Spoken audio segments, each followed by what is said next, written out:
Bandhavgarh tiger reserve के आसपास बसे हुए गांव में से एक गांव मडगुरी के नाम से। मडगुरी यहाँ पे रहने वाले लोग मेहनत मजदूरी करके, खेती बाड़ी करके अपने अपने जीवन के कामों को आगे बढ़ा रहे होते हैं।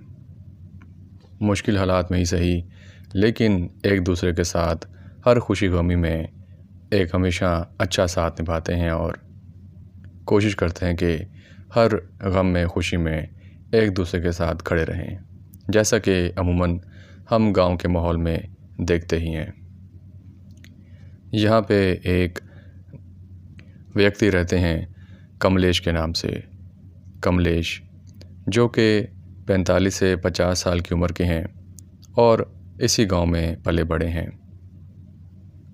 कमलेश जी जो हैं अपनी खेती बाड़ी करके, मेहनत मजदूरी करके अपने और अपने घर वालों का पेट पालते हैं।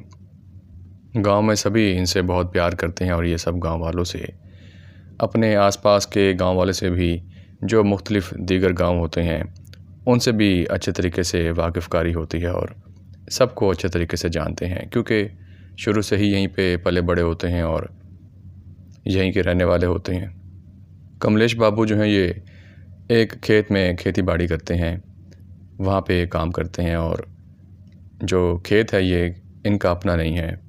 इनकी अपनी खेती बाड़ी, अपनी ज़मीन नहीं होती। ये एक दूसरे ज़मींदार के खेत में मजदूरी करते हैं। शुरू से ही इस तरह अपना जीवन बिता रहे होते हैं मजदूरी करके, और इनकी कोशिश होती है कि चलो मैं भी अपना एक खेत लेके उसमें अपनी खेती बाड़ी करूं और अपने लिए मजदूरी करूं। जो मजदूरी किसी और के लिए करता हूं और नौकरी करता हूं, तो क्यों ना अपना खेत हो, और क्या ही अच्छा हो कि अपनी मजदूरी, अपना खेत और अपने पैसे।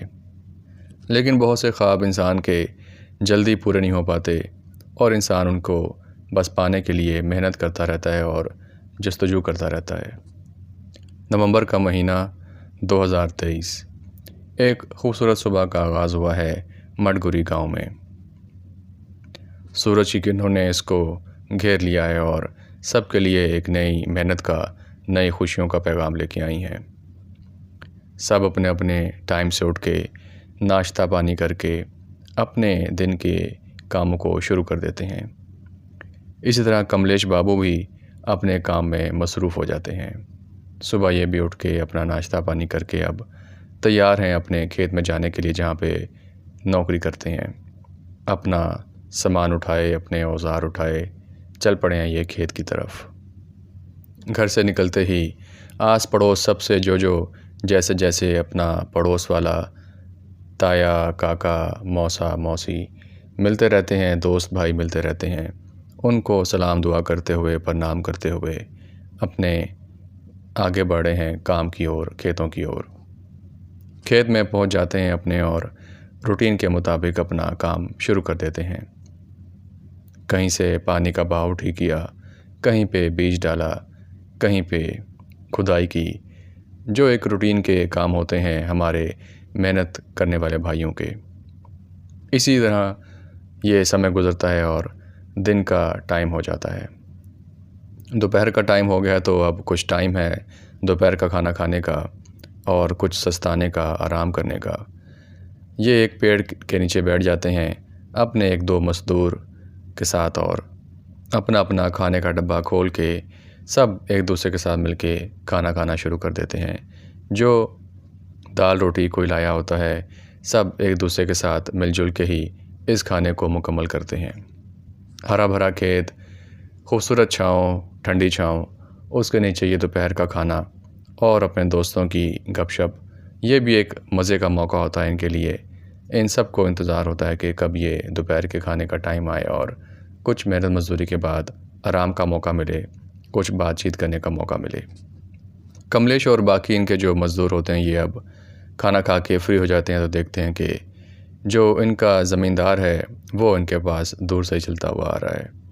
इनको आइडिया होता है कि रूटीन के मुताबिक ये यहाँ पे चक्कर लगाता रहता है और इनसे बातचीत करता रहता है कि कैसा काम जा रहा है, क्या हो रहा है, आगे आगे क्या करोगे, इस तरह के सवाल जवाब और रूटीन की बातें।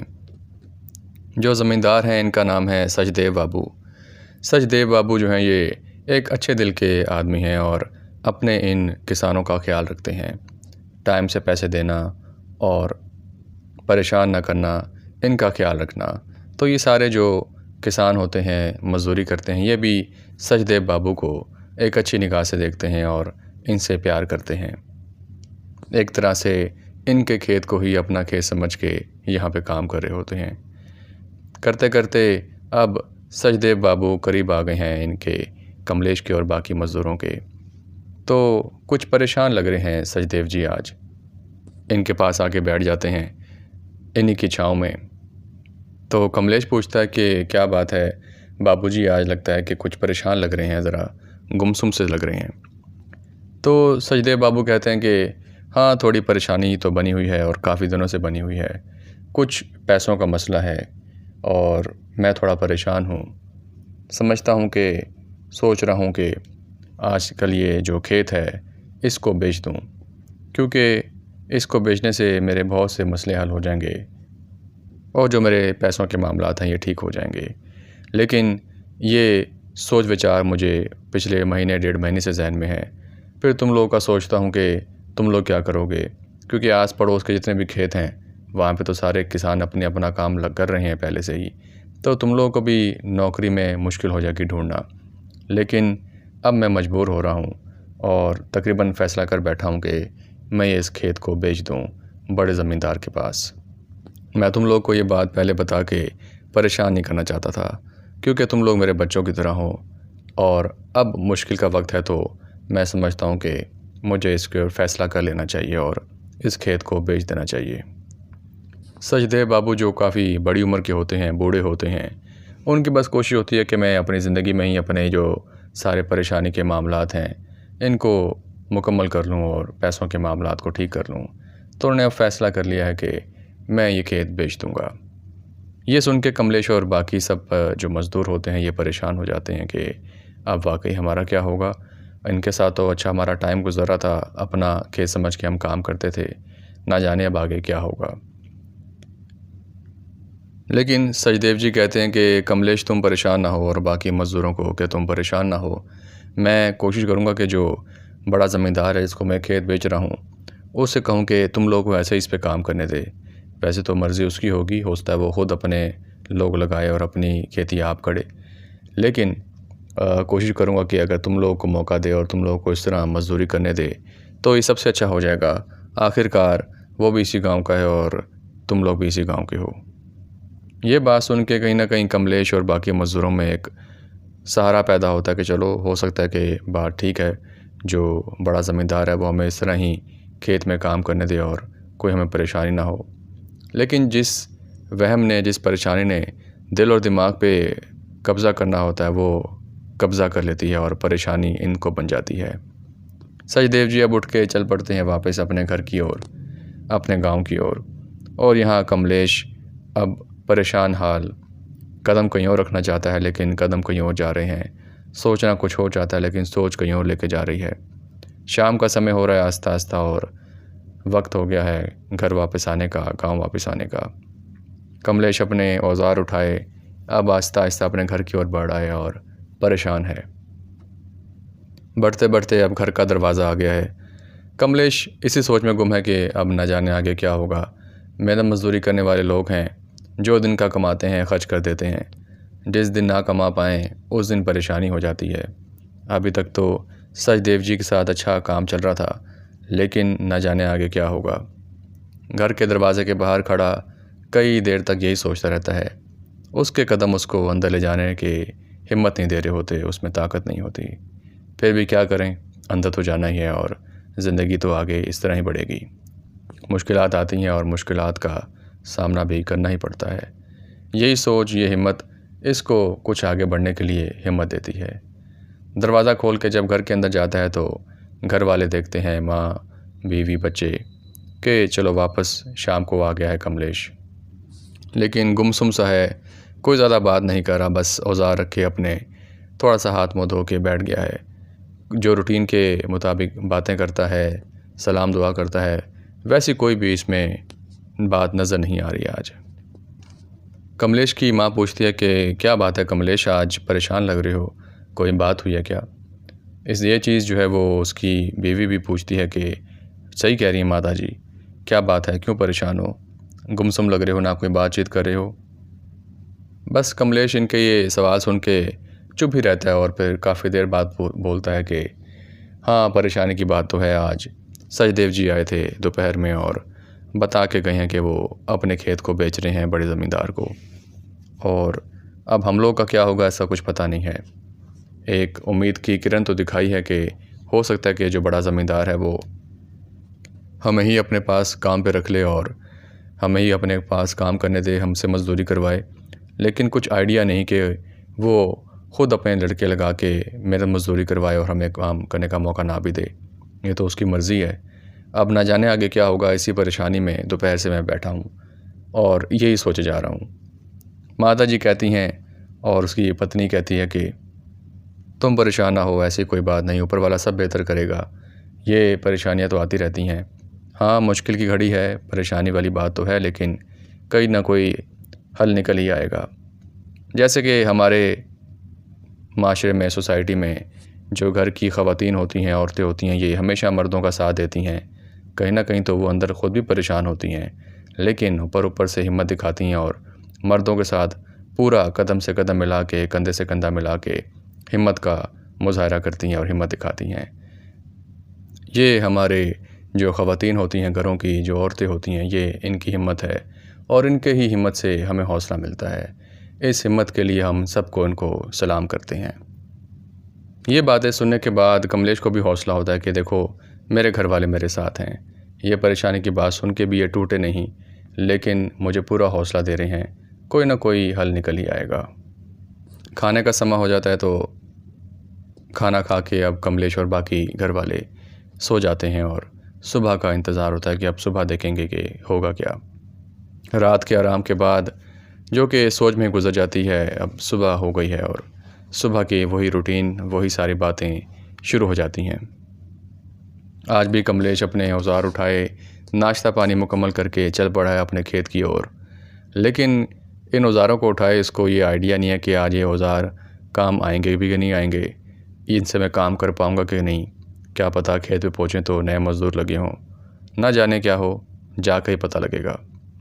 कमलेश पहुँच जाता है अपने खेत पे चलते चलते उन्हीं कच्चे रास्तों से, पगडंडियों से होता हुआ। खेत में जाकर देखता है कि जो सचदेव बाबू हैं और बाकी जो इसके साथ के किसान होते हैं मौजूद हैं। वहाँ पे बड़ा ज़मींदार भी मौजूद है और उसके अपने लोग आए हुए हैं और उन्होंने अपना काम वहाँ पे शुरू कर दिया है। बड़ा ज़मींदार इन सब से मिलता है, सलाम दुआ तो होती है, लेकिन कोई ऐसी बात नहीं होती कि ये पुराने किसान ही इस खेत में काम करेंगे। सचदेव बाबू इशारा करते हैं कि साइड पे आओ, कमलेश को भी और बाकी मज़दूरों को भी। इनको साइड पर जाने के बाद वो कहते हैं कि देखो कमलेश और बाकी तुम लोग परेशान ना हो, बड़े ज़मींदार की तो मर्ज़ी है कि वो अपने ही बंदों से काम करवाएगा, मज़दूरों से काम करवाएगा। उसके पास ऑलरेडी एक बहुत बड़ी टीम है, तो उसको किसी और की ज़रूरत नहीं है। तुम लोग परेशान ना हो, मैं तुम लोग को कुछ ना कुछ देखूँगा। तुम लोग भी हाथ पाँव मारो और मैं भी देखता हूँ कि क्या हो सकता है। यहाँ पे अब कमलेश और बाकी ये मज़दूर परेशान होते हैं और दरख्त की छाँव के नीचे बैठ जाते हैं। दिल तो नहीं कर रहा होता कि घर वापस जाएं। जो रूटीन थी हमारी कि हम आते थे, हम काम करते थे खेत में, अपनी मेहनत मज़दूरी करते थे, इसके ऊपर जो टाइम हम गुजारते थे, जो मज़दूरी करते थे, वो रूटीन तो हमें सबसे प्यारी थी। इन्हीं हरे भरे खेत में रहना, इधर काम करना, दोपहर का खाना, उसके बाद गपशप लगाना, एक दूसरे से बातचीत करना, वो शायद एक ख्वाब था जो अब मुकम्मल हो गया। अब शायद वो ख्वाब दोबारा ना हो पाए। बस ये बैठे सोच रहे होते हैं और कदम चाह रहे होते हैं कि घर की ओर बढ़ें, लेकिन दिमाग और दिल कहीं और ही होता है। फिर भी हिम्मत करके अब सोचते हैं कि क्या करेंगे यहाँ बैठ के, बस अब चलते हैं घर की तरफ। कमलेश चल पड़ता है अपने औजार उठाए जो आज इस्तेमाल नहीं होते और घर पहुँच जाता है। घर वाले देखते हैं कि कमलेश आज पहले ही पहुँच गया है, तो माता जी और उसकी पत्नी यही पूछते हैं कि लगता है कि खेत बिक गया है और बड़े ज़मींदार ने आप लोगों को काम पे नहीं रखा। कमलेश बस सर झुकाए बैठ जाता है और कहता है कि हाँ ऐसा ही है। माता जी और उसकी पत्नी उसको हिम्मत देती हैं कि कोई बात नहीं, तुम परेशान ना हो। आसपास के खेतों में देख लो, कहीं किसी न किसी मज़दूर की खेती बाड़ी की ज़रूरत तो होगी।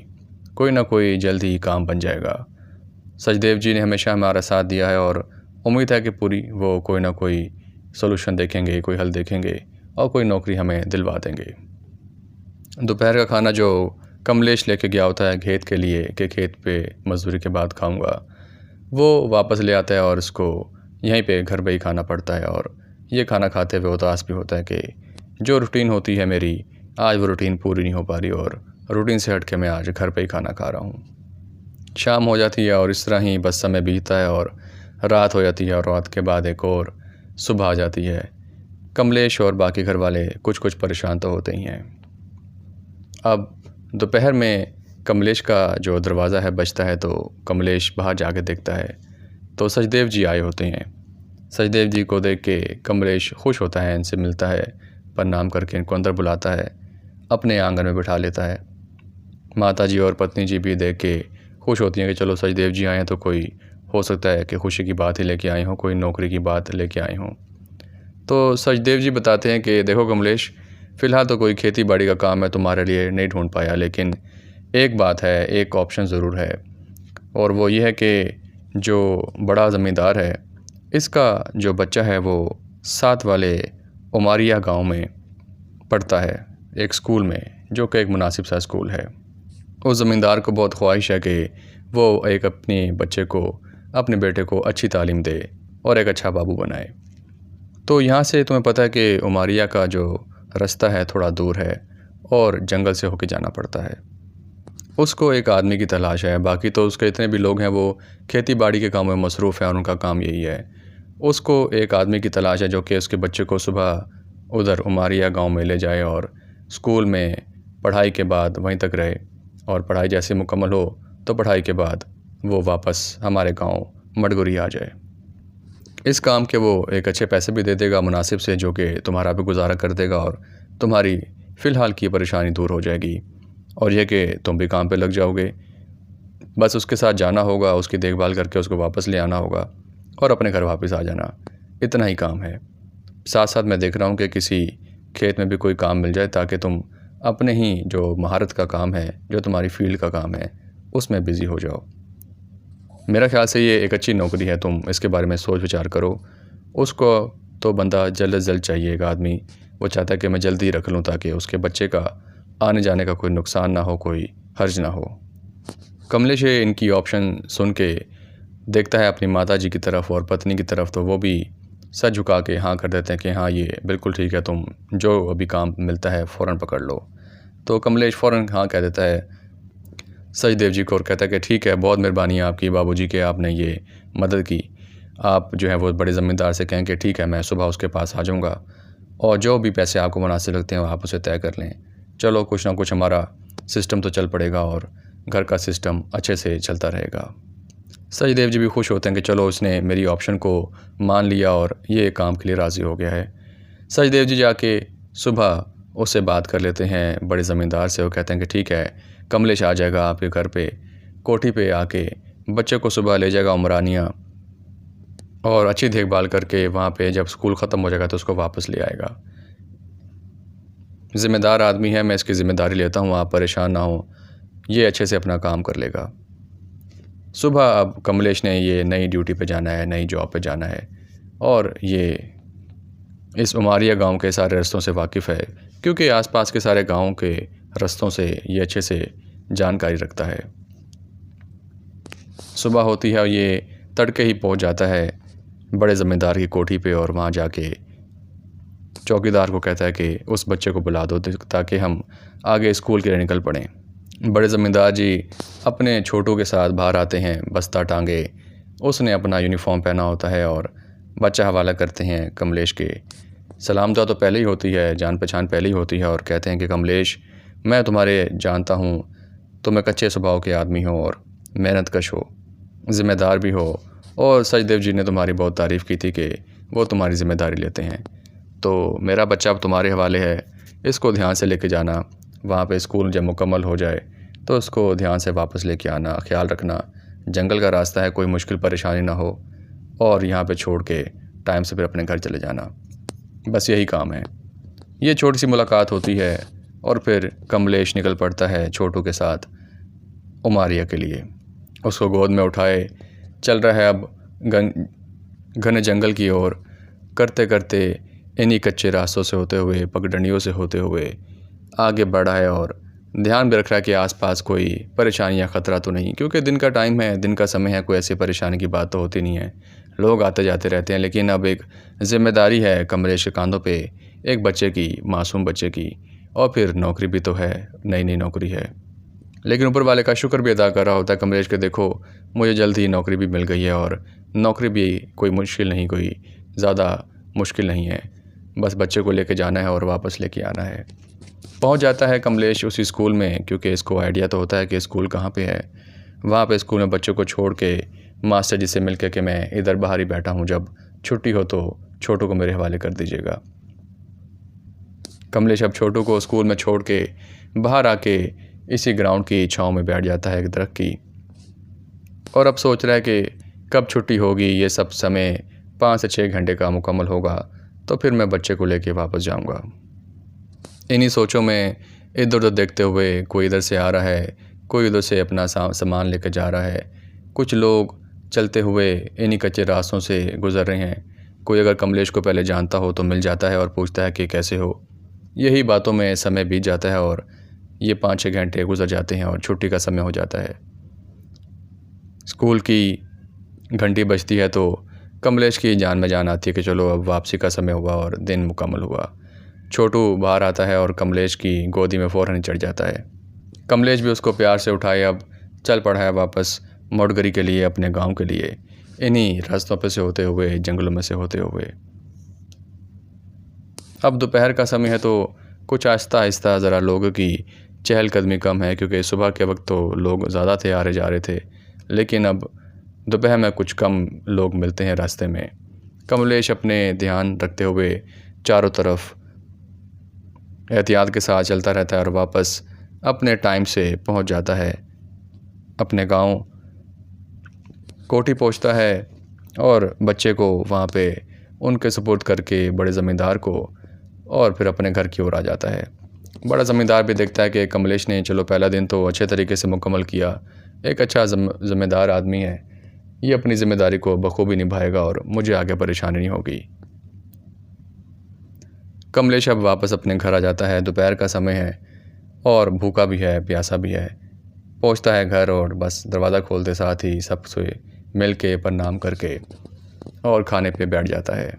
अब वही जो रूटीन के मुताबिक होता है कि पहली नौकरी है, नई नौकरी है और पहला दिन था, तो माता जी और पत्नी पूछती है कि कैसा गुजरा फिर दिन आज का। बताता है कि हाँ बहुत अच्छा गुजर गया, बस ये कि मैं सोचता रहा अपनी बातों को और टाइम से पहुंच गया था स्कूल, बच्चे को टाइम से छुट्टी हुई और फिर वापस आ गए, बस बच्चे को छोड़ता ही आ रहा हूँ और अच्छे से सारा दिन गुजर गया। कोई ख़ास मुश्किल काम नहीं, बस ज़रा बच्चे को उठाने से थोड़ी सी थकावट हो जाती है और कुछ नहीं।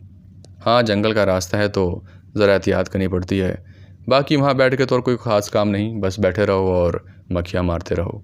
तो ये सुन के घर वाले भी हंस पड़ते हैं और खाना इसको परोसते हैं।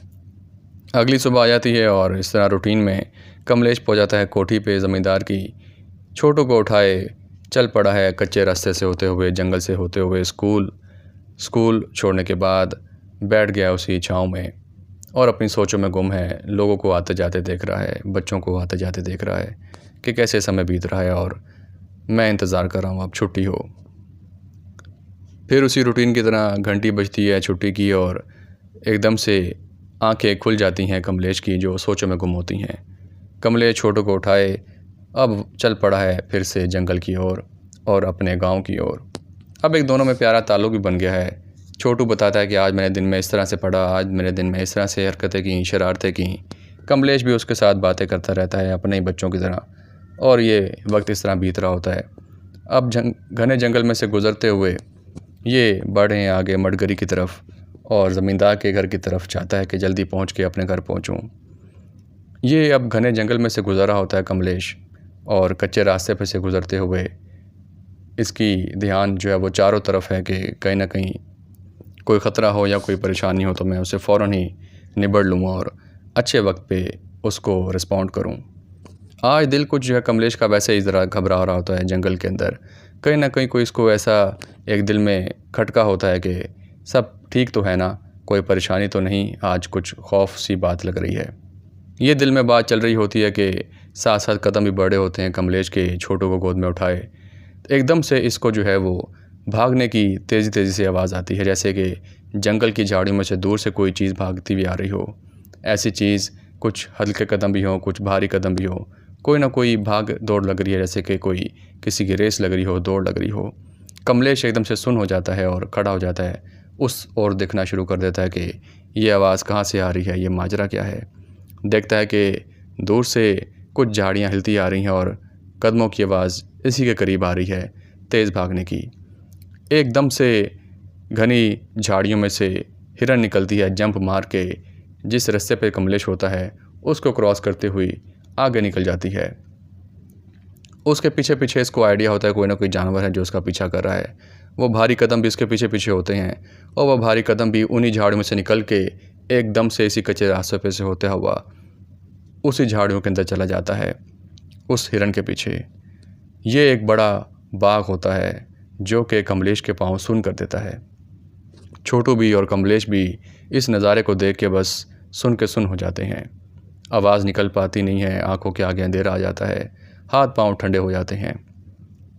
वो बाघ जिसकी नज़रें उस हिरन की तरफ थीं और उसका पीछा कर रहा था, वो गुज़रता हुआ इनको देख लेता है। थोड़ी देर के लिए इनकी आंखें चार भी होती हैं, कमलेश की और उस बाघ की। वो बाघ उसी झाड़ियों में आगे बढ़ जाता है और वहीं से आवाज़ आना शुरू हो जाती है कि जैसे मज़ीद वो उसका पीछे कर रहा हो उन्हीं झाड़ियों में।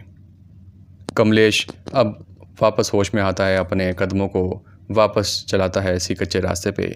जल्दी जल्दी छोटू को उठाए बढ़ रहा है अपने गांव की ओर कि बस किसी भी तरीके से घर जल्दी पहुंच जाऊं।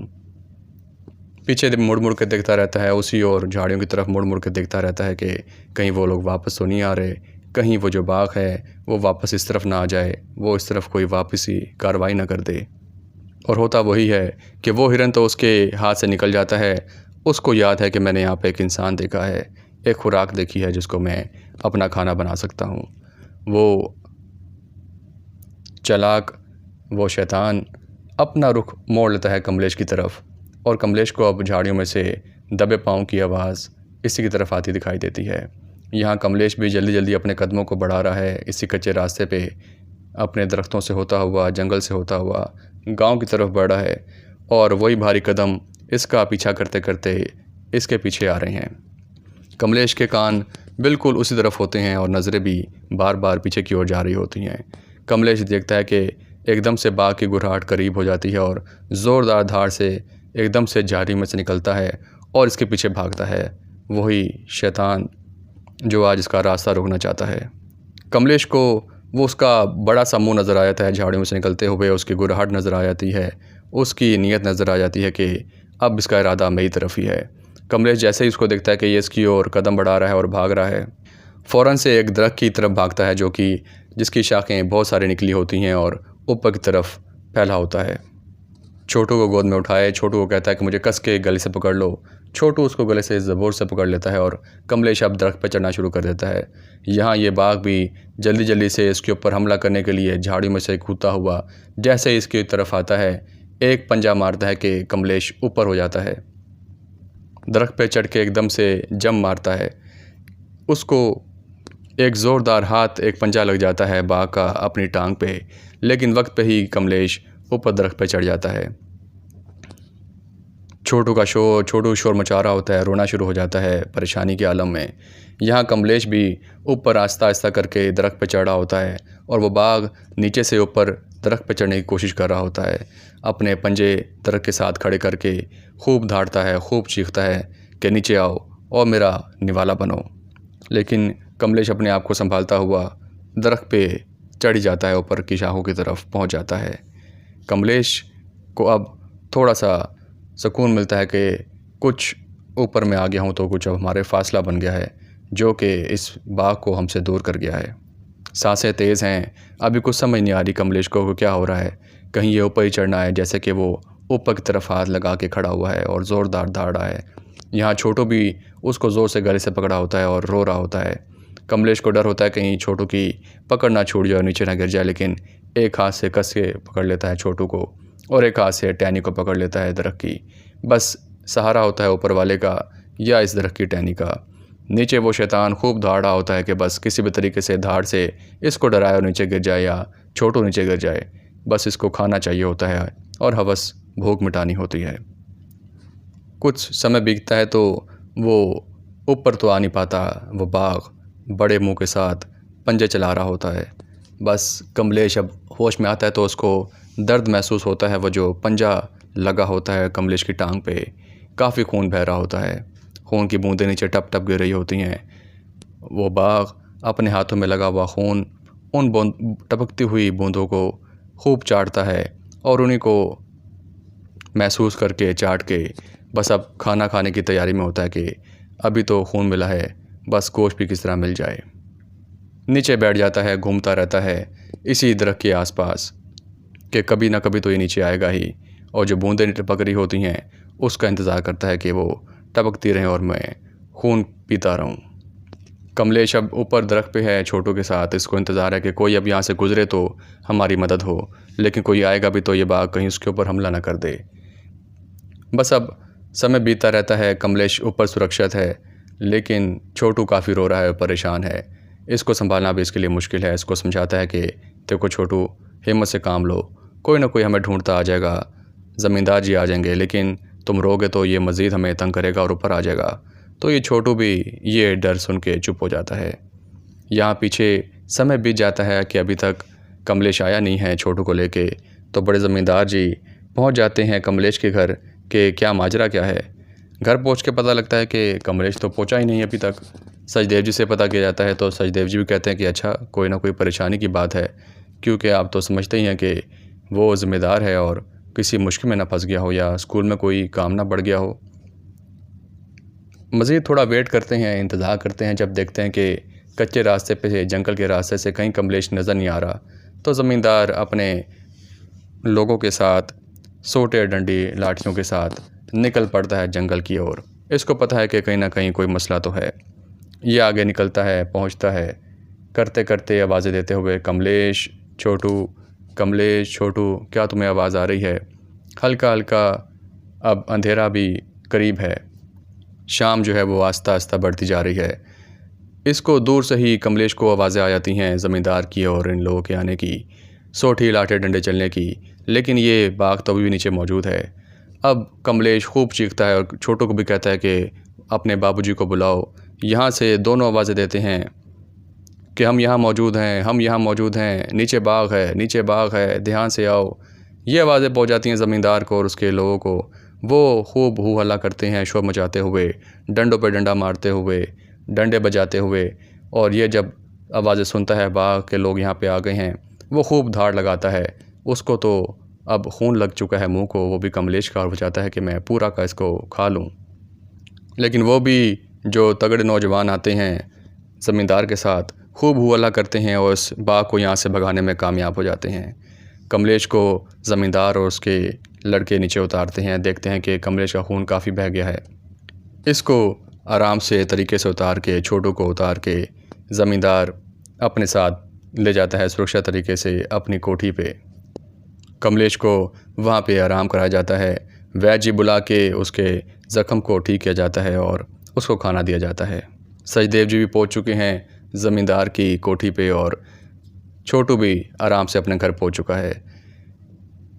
ज़मींदार बहुत खुश होता है और ऊपर वाले का धन्यवाद कर रहा होता है और साथ ही कमलेश का भी धन्यवाद करता है कि तुमने कैसे मेरे बेटे की जान बचाई, तुम वाकई बहुत ज़िम्मेदार हो और तुम्हारी वजह से ही मेरा बेटा आज ज़िंदा है।